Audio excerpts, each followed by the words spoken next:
Hello everyone, with Jamaica here. Welcome to this updated video on the weather across Jamaica and the rest of the Caribbean. It is Wednesday evening, October 11, 2023. Now before I jump into it, please ensure that you guys like the video, share it, subscribe and tap the notification bell so that you'll be notified every time I post a brand new video. Feel free to leave a comment down in the comment section letting me know what the weather has been like in your area recently. Also feel free to ask any weather related question that you might have about the future of the weather in your specific area. Alright, so let's just take a look at the U.S. National Hurricane Center's 7-day graphical tropical weather outlook.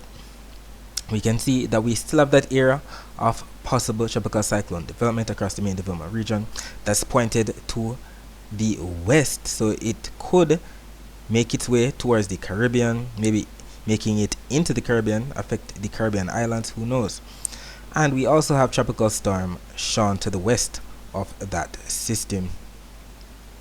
At 5 p.m. today, tropical storm Sean was located right there off to the west southwest of the Cabo Verde Island. It is moving right now towards the west-northwest at 13 miles per hour and packing maximum sustained winds of 40 miles per hour. And look at this track, it's expected to move towards the northwest, then make a turn back. Look at that. The cone of uncertainty starts to shift more to a westward kind of direction. And we know when it is shown like this with the white dots, the hurricane center is not sure exactly what is going to unfold later down the road. So about Sunday, let's start watching this system. Who knows, it might turn towards the west, making its way to the same direction that the other era is going. And speaking of that other era, let us take a look. Alright, we just refreshed the page. It was showing 2 p.m. Now it's showing 8 p.m. So we have the 7 p.m. Jamaica time update, and it states here that it now has a 30% chance of tropical cyclone formation within the next 7 days. It states a broad area of low pressure located several hundred miles to the southeast of the Cabo Verde Islands. Okay, southeast of there, yes. It's producing a large area of disorganized showers and thunderstorms. Environmental conditions appear conducive for some slow development over the next few days.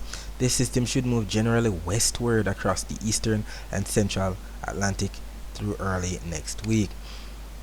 So we definitely have to pay close attention to what this system does. It's pointed in the direction of the Windward Islands and the Leeward Islands. It could make it into the Caribbean, but we know these things go. It could develop quickly and then move towards the north, because as we know, the stronger the system, the more north they want to go.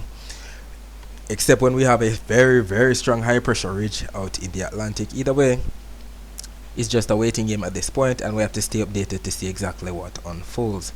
Taking a look at the surface map of the Atlantic for this evening, we can see those ridges of high pressure right there across the northern portion of the main development region, as well as to the north of the Caribbean. That's responsible for sending all of those easterly trade winds across the main development region into the Caribbean, and sending all of these systems from Africa towards the Caribbean as well. You can also see that we have numerous cold fronts right there off the southeastern coast of the United States, and we can see them even better on the visible satellite images before the sun went down. You can see the clouds associated with those cold fronts bring overcast skies and showers and thunderstorms in sections of the Gulf of Mexico, Florida, and portions of the southern and eastern United States. We can also see the clouds associated with the tropical storm Sean right there spinning away, definitely being sheared right now towards the northeast. Either way, it's still forecast to move towards the northwest. And we can also see that area right there off the coast of Africa, definitely trying to get its act together as it makes its way towards the west. We'll be talking more about the Caribbean's weather later on. Let's focus our attention on the prediction that was made in yesterday's video about the weather across Jamaica for today, Wednesday. It was stated that we would have received some amount of rainfall across sections of some eastern, central, and western parishes, especially on Wednesday afternoon. And we know eastern parishes, we're talking about those parishes in the county of Surrey. Central parishes, we're talking about those parishes in the county of Middlesex. And western parishes, we're talking about those parishes in the county of Cornwall. And what ended up happening? At 3:25 p.m., we had some clouds. Yes, they were bringing some amount of overcast skies and rainfall to sections of some eastern, central, and western parishes, but it was more along the north coast and the northwest. So definitely sections of Hanover, it's a western parish, but it's more located on the northern side. Definite sections of northeastern Trelawney, sections of St. Anne for sure, inland areas of St. Mary, definitely gotten on some amount of rainfall, and even in the evening hours, or yes, the early evening hours, we definitely gotten on some of these clouds coming off the sea, coming into sections of St. Thomas and even sections of Portland. Definitely gotten on some amount of isolated showers, maybe even making its way into sections of St. Andrew before the sun went down. And we can see that we didn't have much activity across the island as it relates to the infrared satellite images that show the high cold cloud tops. What we've been seeing across the island for today is a lot of low level clouds. We don't see those high cold cloud tops, the greens, the yellows, the reds, or the sparkling white dots that indicate thunderstorm activity at all. However, we can see some isolated showers on the Cuban Doppler radar images that made its way into sections of St. Thomas and Portland, and even sections of Clarendon in the evening hours. And if we take a look at the Caribbean Institute for Meteorology and Hydrology website, we can see where we indeed had that rainfall across sections of some southern and eastern parishes, especially sections of northern parishes. So definitely that area that we just mentioned, inland areas of St. Mary, sections of St. Anne as well. Let's take a look at the temperatures right now. We can say we have 28 degrees Celsius in Montego Bay, 27 degrees Celsius in Kingston, and by 3 a.m. tonight, we're talking about 25 degrees Celsius is expected for the low temperatures across Montego Bay and Kingston. As related to the temperature forecast for tomorrow, both of these maps from the Euro and the GFS are showing 18th on Thursday. When we calculate that, that's 1 p.m. on Thursday.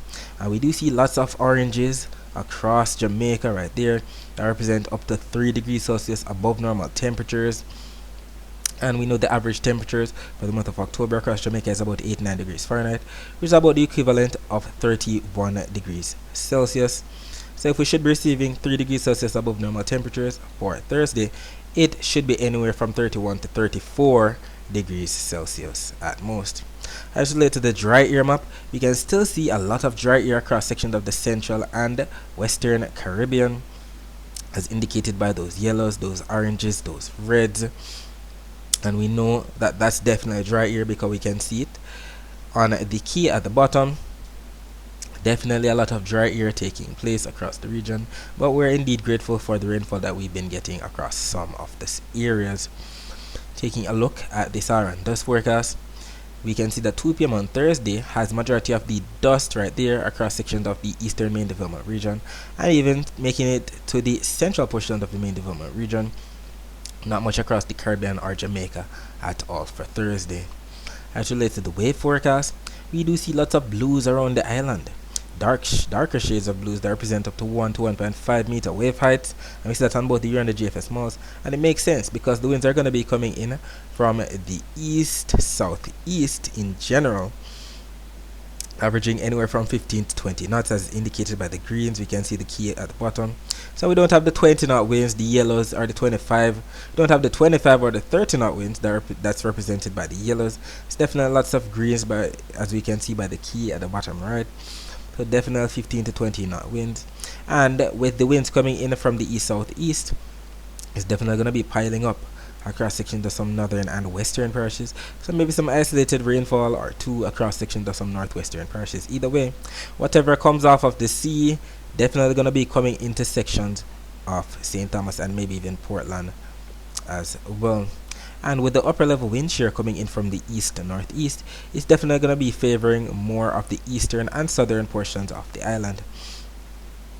Taking a look at the rainfall forecast, we can see that we do indeed have some slight blues across eastern Jamaica. St. Thomas, Portland might get on some of that. The blues we know represent rainfall. What time is this? This is 7 a.m. Eastern Standard Time, actually 6 a.m. Jamaica time. So we see the consensus on the Euro and the GFS, and the thing is, it's like this for majority of the day with the lighter shades of blues. Now this is not a very strong signal for the rainfall. It doesn't show a lot of rainfall, but it definitely shows that it's gonna be there, considering that both the Euro and the GFS malls are showing this. So definitely some isolated rainfall in store, and then by the time 2 p.m. rolls around, we see much of the same with the blues across eastern Jamaica that represent rainfall, and we do see it starting to spread across sections of some northern and western parishes in Jamaica. So definitely some amount of isolated rainfall, nothing too robust or vigorous, no thunderstorm activity, anything like that. There's some isolated passing showers, something similar to what happened today. So definitely sections of St. Thomas, Portland, maybe spilling into sections of Kingston and St. Andrew as usual. And we can see that the accumulated precipitation forecasts are making sense from the Euro and the GFS models. Keep in mind that both of these maps are showing all the rainfall that's expected from now up until 10 p.m. on a Thursday. And we do see the consensus that definitely Eastern Jamaica is going to be accumulating the most in terms of the rainfall. The GFS model showing only up to 0.33 of an inch of rainfall. The Euro is a bit less robust, up to 0.29 of an inch of rainfall. And we're indeed grateful that we're going to be getting in on that rainfall. We're in the month of October. We're in the peak of our rainy season across Jamaica. Many people are happy about that. Some are not. Either way, we'll take all the rainfall that we can get before we enter the dry season. Alright, so that's it for the forecast across Jamaica. Let's focus our attention on the rest of the Caribbean. So we can see that we don't have much happening across the Caribbean at all, not in terms of thunderstorm activity. Haiti, Dominican Republic, clear.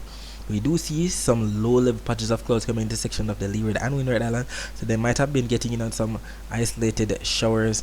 Don't see much happening across French Guiana, Suriname, or Guyana, but definitely sections of some isolated spots in Venezuela, Colombia as usual, Panama, Costa Rica, sections of Nicaragua, Honduras, sections of El Salvador, Guatemala, and the Yucatan Peninsula.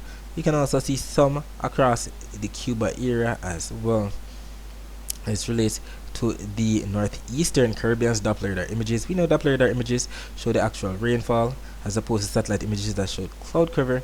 And we do see that isolated rainfall that we indeed got across sections of the Leeward Islands today, the US Virgin Islands, sections of St. Martin, St. Kitts and Nevis, sections of Anguilla, Antigua and Barbuda, Guadeloupe, Dominica might have gotten in on some isolated showers today and even right now, because these are the latest Doppler radar images for the area. As relates to the Barbados radar, we don't see much happening at all. Barbados radar looks too clean, actually. It might be glitching out at this time. We usually see 1 or 2 passing rainfall. It's definitely clean. Don't see much happening at all, even on the wider view of Doppler radar images. But look at that, we see some rainfall across sections of northern Venezuela, sections of Florida, Cuba as well. Taking a look at the temperature forecast for tomorrow, you can see that 18th on Thursday, which is actually 1 p.m. on Thursday.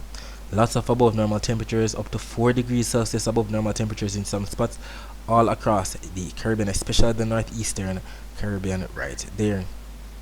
The GFS showing more of those reds that represent way above normal temperatures across South America and the western portion of the basin, so sections of Florida, the Gulf of Mexico, Central America. We shall see exactly which one of these models win. Either way, definitely are in store for some amount of above normal temperatures on Thursday.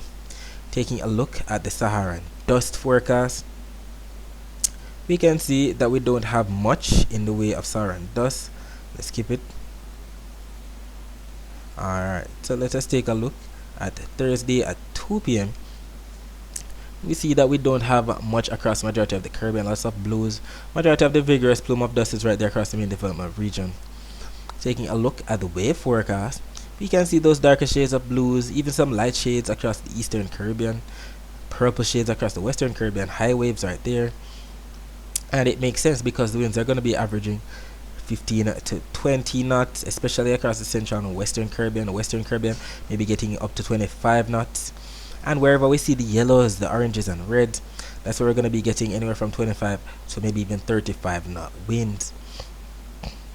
And we know that's definitely the cold front that's generating all of those high winds. Majority of the Caribbean, especially the eastern Caribbean, maybe anywhere from 5 to 15 knots at most. As related to the rainfall forecast, we do see lots of greens across the Caribbean. That's only indicative of some isolated rainfall, only up to 0.25 of an inch of rainfall expected across sections of the Leeward Islands, the northern Windward Islands, section of Guadeloupe, Dominica, Martinique, St. Lucia, St. Vincent, Barbados, section of Jamaica, of course. And we also see that we have more in the way of rainfall increasing the more west we go. So sections of western Venezuela, Colombia, Panama, Costa Rica, sections of Nicaragua, southern Honduras, El Salvador, southern Guatemala. Not so much for sections of Belize, but definitely sections of Mexico, the Yucatan Peninsula should be getting in on some rainfall. Sections of Cuba, especially western Cuba, might get on some of that as well as sections of Florida and sections of the northern Bahamas. Not so much across Hispaniola at all, or Puerto Rico, just some isolated spots. And we know that when both the Euro and the GFS malls are showing all the rainfall like this from now up until 10 p.m. on Thursday, and the fact that they are showing something similar, the chances of it actually happening are much higher. Alright, so that's it for today. Thanks for